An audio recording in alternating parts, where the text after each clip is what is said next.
बंगाल चुनाव जो है वो अब प्रतिष्ठा का विषय बन गया है। सोचिए, ममता बनर्जी का बड़ा बयान आया है कि अब ये सरकार गिरा के रहूंगी, मुझे कोई पद नहीं चाहिए, मुझे किसी पद की लालसा नहीं है, अब ये सरकार मैं गिराऊंगी। सोचिए, आज 90% वोटिंग हुई है, इसको लेकर तमाम कयास लगाए जा रहे हैं। 84% करीब तमिलनाडु में वोटिंग हुई है।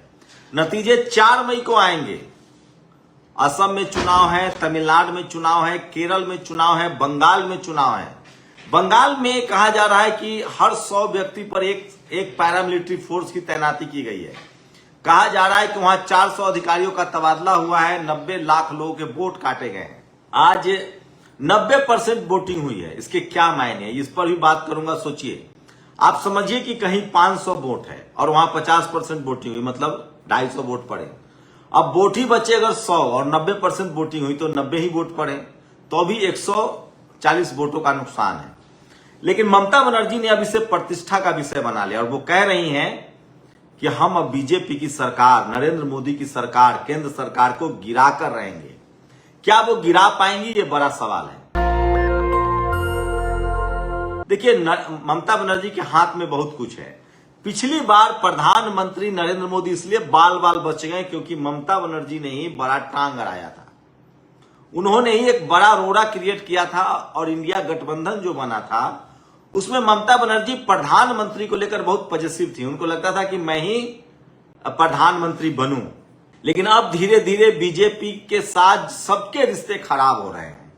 सोचिए, तो ममता बनर्जी जी ने जिस तरह से अरंगा लगाया था, नीतीश कुमार उस समय अगर संयोजक बनाए जाते, प्रधानमंत्री के उम्मीदवार बनाए जाते, तो ओबीसी का एक बड़ा वोट बैंक उनके साथ जाता। चाहे गुजरात हो, यूपी में जो अखिलेश यादव को बड़ी सफलता मिली है, झारखंड, उड़ीसा, नीतीश कुमार के बगैर चुनाव लड़ने से बड़ी हार हुई। और बाद में अभी भी ये सरकार नीतीश कुमार, चंद्रबाबू नायडू और चिराग पासवान के दम पर है। सरकार गिर सकती है अगर ये तीनों एक हो जाए, झटका दे दे। 240 एमपी हैं। कहां 2014 में पूर्ण बहुमत की सरकार थी, 2019 में भी पूर्ण बहुमत की सरकार थी, लेकिन 2024 में बीजेपी की सरकार 240 की सरकार है। लेकिन उस समय ममता बनर्जी ने बड़ा रोड़ा अटकाया, बड़ा रंगा लगाया, नीतीश कुमार को संयोजक नहीं बनने दिया। कहा जा रहा है कि उस समय अरविंद केजरीवाल भी उसके बाद जेल का सफर कराए हैं। संजय सिंह को भी जेल में डाला गया, शरद पवार की भी पार्टी तोड़ दी गई, शिवसेना भी तोड़ दी गई। उसके बाद ममता बनर्जी के खिलाफ जिस तरह की बीजेपी ने रणनीति अपनाई है, उससे दुनिया हैरान है, पूरा देश हैरान है। और इसलिए ममता बनर्जी कह रही कि अब मेरे जीवन का एक ही लक्ष्य है कि हमको मोदी सरकार गिरानी है 2026 में। उस समय अगर ये मामला सेट हो जाता, अगर नीतीश कुमार को कन्वेनर मान लिया जाता, तो आज तेजस्वी यादव बिहार के मुख्यमंत्री होते। अभी भी पाला नीतीश कुमार के गेंद में है। तो क्या कोई बातचीत हो रही है? क्योंकि जिस तरह से नीतीश कुमार को राज्यसभा भेज दिया गया, उनको मुख्यमंत्री पद से हटा दिया गया है, वो राज्यसभा चले आए हैं।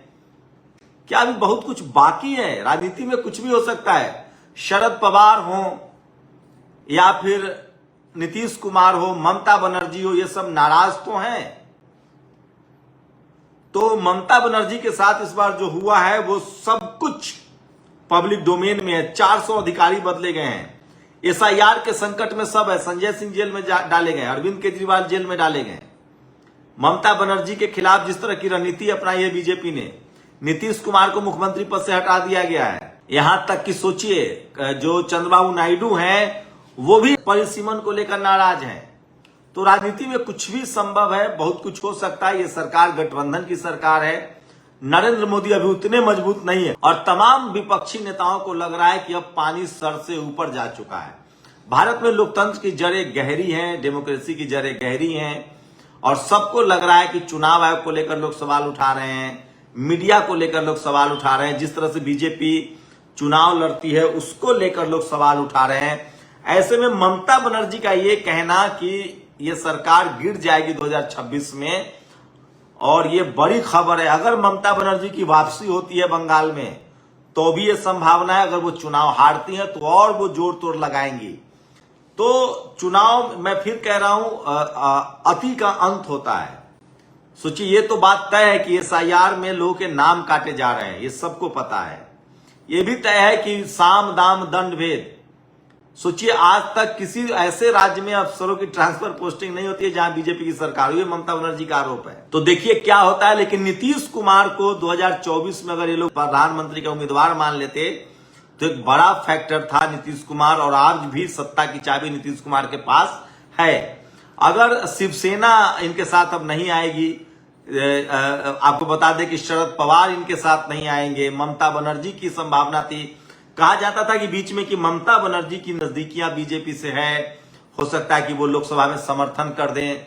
तो इस वजह से तो अब ममता बनर्जी ने तय कर लिया होगा कि नहीं, अब वो बीजेपी के साथ किसी कीमत पर नहीं जाएंगी, क्योंकि उनके साथ इस चुनाव में जिस तरह के माहौल हुए हैं, जिस तरह के हालात बने हैं, वो काफी दुखी हैं। वो कह रहे हैं कि मुझे अब किसी पद की लालसा नहीं है, लेकिन मैं ये सरकार गिरा के रहूंगी 2026 में। ये बड़ा बयान जो है वो ममता बनर्जी दे रही हैं। सीनियर नेता है, मंझी हुई नेता है, आसानी से वो कोई बात नहीं बोलती हैं, गंभीर नेता है।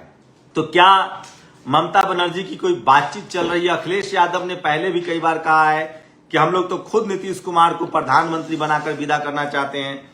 जिस तरह से बिहार में नीतीश कुमार की विदाई कर दी गई, मुख्यमंत्री पद से उनको हटा दिया गया है, बीजेपी का वहां मुख्यमंत्री बन गया है, तो बीजेपी को अपने सारे अलायंस पार्टनर के साथ इस तरह का व्यवहार नहीं करना चाहिए। सबको पता है शिवसेना तोड़ा गया, शरद पवार को तोड़ा गया, अकाली दल को अब लगभग खत्म के होने के कगार पर है, नवीन पटनायक को निपटाया गया, जगनमोहन रेड्डी निपटाए गए। तो ये सब लोग देख रहे हैं। अब चंद्रबाबू नायडू क्या करेंगे। लेकिन एक बात है कि ममता बनर्जी भी काफी जिद्दी नेता मानी जाती हैं, राजनीति की मंझी हुई खिलाड़ी हैं, जिद्दी नेता मानी जाती हैं। और चुनाव के बाद बहुत कुछ होना बाकी है, ये बात तो तय है, क्योंकि अभी बीजेपी बहुत कंफर्ट लेवल पे नहीं है। 240 का आंकड़ा है उसके पास। नीतीश कुमार, चिराग पासवान, चंद्रबाबू नायडू के हटते ही सरकार गिर जाएगी। आपने देखा परिसीमन को लेकर दक्षिण भारत उससे नाराज है, महिला बिल को लेकर SC ST OBC के लोग नाराज हैं, हिंदी पट्टी में परिसीमन नहीं करेंगे तो लोग नाराज होंगे, क्योंकि हिंदी परिसीमन तो सभी चाहते हैं। जाति जनगणना का बड़ा मुद्दा है। तो नीतीश कुमार अब दिल्ली भी आ गए, ये भी बड़ा सवाल है। तो क्या दीदी एक बड़ी प्लानिंग कर रही है? क्या उनकी नेताओं से बात हो रही है? जिस कॉन्फिडेंस से वो कह रही हैं कि ये सरकार गिर जाएगी, वो अपने आप में एक बड़ा मसला है, बड़ा बयान है। और भारत में 400 सीट जीतकर राजीव गांधी आए थे और अगले चुनाव में हार गए थे। तो ये भी भारत की राजनीति को लोगों ने देखा है। तमिलनाडु नाराज है, दक्षिण भारत में बीजेपी के लिए रास्ते बंद हो गए हैं।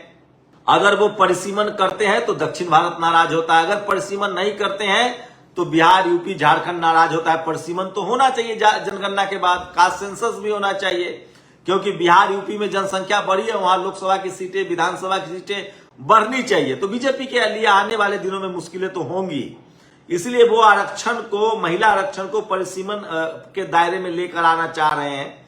तो देखिए, बंगाल चुनाव के बाद बड़ा खेल हो सकता है। और ममता बनर्जी सीरियस नेता है और बहुत ही राजनीति की मंजी हुई खिलाड़ी। उन्होंने लेफ्ट को वहां से हटाया है, तो इस लिहाज से माना जा रहा है कि वो आगे क्या करेंगी, क्योंकि अब उन्होंने इस चीज को पर्सनल बना लिया है। उनको लगता है कि बंगाल का चुनाव उनके लिए पर्सनल हो गया है, वो इसको पर्सनल तरीके से लड़ रही हैं। और वो बार बार एक ही बयान दे रहे हैं। आज फिर उन्होंने बयान दिया है कि मैं इसको अपने प्रतिष्ठा से जोड़कर देखती हूं, मुझे कोई पद नहीं चाहिए, लेकिन मैं बीजेपी की सरकार गिरा दूंगी। मतलब प्रधानमंत्री मोदी की सरकार मैं गिरा दूंगी, ये ममता बनर्जी कह रही हैं। अब ये उनका एक पॉलिटिकल एजेंडा है, क्या है नहीं पता। लेकिन नीतीश कुमार की भी विदाई हो चुकी है, वो दिल्ली आ गए हैं। ममता बनर्जी नाराज चल रही हैं। चंद्रबाबू नायडू परिसीमन पर क्या करेंगे? तो अगर हिंदी पट्टी में परिसीमन नहीं होता है, सोचिए यूपी को फायदा होगा, बिहार को फायदा होगा, लोकसभा विधानसभा की सीटें बढ़ेंगी, SC ST की सीटें बढ़ेंगी। तो परिसीमन तो जरूरी है, लेकिन आप परिसीमन जाति का सेंसस के बाद कराइए, जनगणना के बाद कराइए। तो उस सेंसस के आधार पर अगर परिसीमन होगा तो यूपी, बिहार, झारखंड, राजस्थान, मध्य प्रदेश, छत्तीसगढ़, इन सब राज्यों में और सीटें बढ़ेंगी। तो बीजेपी के लिए एक तरफ खाई है, दूसरी तरफ कुआं है। परिसीमन करेंगे तो उत्तर भारत, दक्षिण भारत नाराज होगा, परिसीमन नहीं करेंगे तो उत्तर भारत नाराज होगा। और बीजेपी के लिए और महिला आरक्षण लाएंगे तो SC ST OBC के लोग नाराज होंगे। तो चलिए देखते हैं क्या होता है, बीजेपी से कैसे पार पाते। लेकिन ममता बनर्जी ने इसको पर्सनल लिया और कहा है कि अब उनकी कोई लालसा नहीं है, और अगर अब उनको किसी पद की लालसा नहीं, लेकिन वो 2026 में नरेंद्र मोदी की सरकार को गिरा देंगे। ये बड़ा बयान उन्होंने दिया है, जो मैं आपको अपडेट कर रहा हूं। देखते हैं क्या होता है। राजनीति में कुछ भी संभव है, लोकतंत्र है, लोकतंत्र की जड़ें गहरी है। आप लोग अपनी राय जरूर दीजिए। शुक्रिया। दस्तक की आपसे गुजारिश है कि अगर इसको बचाना चाहते हैं तो नेशनल दस्तक को सब्सक्राइब करने के लिए रेड कलर के सब्सक्राइब बटन को दबाएं, फिर बेल आइकन की घंटी दबाएं। नेशनल दस्तक को बचाने के लिए बहुत जरूरी है कि हर खबर को शेयर करें, लाइक करें, कमेंट जरूर करें।